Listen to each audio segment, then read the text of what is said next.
আজকের এই বিশেষ আয়োজন ছিল এক সুন্দর মিলন মেলার মতো। আমরা সবাই মিলে দুপুরে দুর্জয়ের বিবাহ অনুষ্ঠানে অংশ নেওয়ার জন্য রওনা দেই। আর আমাদের যাত্রা শুরু থেকেই যেন আনন্দ আর উচ্ছ্বাস একসাথে পথ চলা শুরু করি আমরা সবাই। এরপর আমরা মোটরসাইকেলে যাত্রা শুরু করি। গ্রামের রাস্তায় মানুষের চলাফেরা আর মোটরসাইকেলের পুরো বহর পুরো পরিবেশটাকে আরো প্রাণবন্ত করে তুলেছিল। সিংকাটা মোড়ে এসে আমরা কিছুক্ষণ সময় থামি, আর এখান থেকেই মূল প্রস্তুতির দৃশ্যগুলো শুরু হয়। সবাই নিজ নিজ মোটরসাইকেল নিয়ে সারিবদ্ধভাবে দাঁড়িয়ে আছে, কেউ ক্যামেরার দিকে তাকিয়ে আসছে, কেউ আবার যাত্রার মুহূর্তগুলো স্মৃতি হিসেবে ধরে রাখছে। এই মুহূর্তগুলো যেন বন্ধুত্ব, ভালোবাসা আর একসাথে পথ চলার এক অন্যরকম অনুভূতি তৈরি করেছিল। তারপর ধীরে ধীরে আমরা সবাই একসাথে বিয়ে বাড়ির উদ্দেশ্যে রওনা হই। গ্রামের রাস্তা দিয়ে মোটরসাইকেলের বহর এগিয়ে যাওয়ার দৃশ্য সত্যি অসাধারণ। চারপাশে সবুজ প্রকৃতি, হালকা বাতাস আর আনন্দমুখর পরিবেশ পুরো যাত্রাটাকে আরো উপভোগ্য করে তুলেছিল। মনে হচ্ছিল যেন কোনো এক উৎসবের শোভাযাত্রা চলছে। যাই হোক, প্রতিমধ্যে আমাদের সাথে দেখা হয়ে যায় সুখন মশিউর ভাইয়ের। তিনিও একই অনুষ্ঠানে যোগ দিতে যাচ্ছিলেন। হঠাৎ করে এভাবে পরিচিত মানুষের সাথে দেখা হওয়াতে পুরো যাত্রার আনন্দ যেন আরো বেড়ে যায়। এবং তারপর সুখন ভাইয়ের সাথে কিছুক্ষণ গল্প আর হাস্যকর মধ্যে দিয়ে আমরা সবাই একসাথে আবার সামনে এগিয়ে চলি। এর কিছুক্ষণ পর আমাদের সাথে যুক্ত হন শ্রদ্ধাভাজন বড় ভাই অ্যাডভোকেট সোলাইমান হোসেন। তার উপস্থিতি পুরো পরিবেশকে আরো সুন্দর ও প্রাণবন্ত করে তোলে। বড়দের সাথে ছোটদের আন্তরিক সম্পর্ক আর সম্মানবোধ গ্রামের সামাজিক সংস্কৃতি এক চমৎকার দিক, যা এমন আয়োজনগুলোতে খুব সুন্দরভাবে ফুটে ওঠে।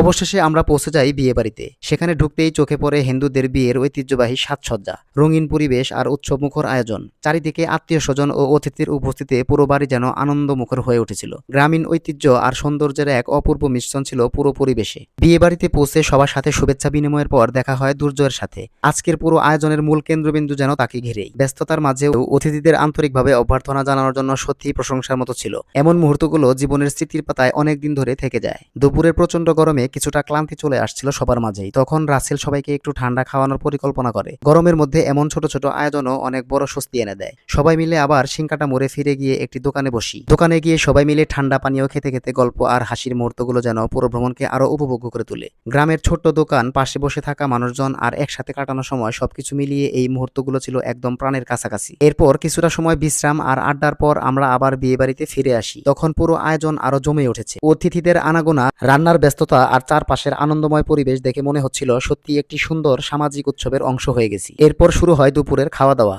হিন্দু বিয়ের ঐতিহ্যবাহী খাবারের আয়োজন ছিল বেশ সুন্দর ও পরিপাটি। অতিথিদের আপ্যায়নের আন্তরিকতা সত্যি মুগ্ধ করার মতো। গ্রামের মানুষদের ভালোবাসা আর আন্তরিক ব্যবহারের আলাদা একটা সৌন্দর্য রয়েছে, যা এমন অনুষ্ঠানে আরো বেশি সুন্দর করে অনুভব করা যায়। খাওয়া দাওয়ার সময় সবাই একসাথে বসে গল্প করতে করতে খাবার খাচ্ছিলাম। এই ধরনের আয়োজন শুধু খাওয়ার মধ্যে সীমাবদ্ধ থাকে না, বরং মানুষের সাথে মানুষের সম্পর্ক আরো গভীর করে তোলে। একসাথে কাটানো এই মুহূর্তগুলোই পরবর্তীতে স্মৃতি হয়ে হৃদয়ে থেকে যায়। পুরো অনুষ্ঠান জুড়ে ছিল এক ধরনের আন্তরিকতা আর পারিবারিক বন্ধনের অনুভূতি। ধর্ম বা সংস্কৃতি ভিন্ন হলেও আনন্দ ভাগাভাগি করার সৌন্দর্য সবসময় একই থাকে। এমন আয়োজন আমাদের সামাজিক সম্প্রীতি ও পারস্পরিক ভালোবাসার এক সুন্দর উদাহরণ হয়ে থাকে। খাওয়া দাওয়া শেষে বিকেলের দিকে আমরা আবার ফিরে আসার প্রস্তুতি নেই। ফেরার সময় গ্রামের রাস্তা, বিকেলের আলো আর মোটরসাইকেলের যাত্রা পুরো দিনের স্মৃতিগুলোকে আরো সুন্দরভাবে মনে করিয়ে দিচ্ছিল। মনে হচ্ছিল খুব অল্প সময়ের মধ্যেই অনেক সুন্দর একটি মুহূর্ত একসাথে কাটিয়ে ফেললাম। যাই হোক, ফেরার পথে আমি আর বন্ধু শরীফ একসাথে মোটরসাইকেলে ফিরছিলাম। রাস্তার দুপাশের দৃশ্য আর পুরো দিনের স্মৃতিগুলো মনে করতে করতে যাত্রা শেষ হয়। সব মিলিয়ে আজকের এই আয়োজন শুধু একটি বিয়ের আয়োজন ছিল না, বরং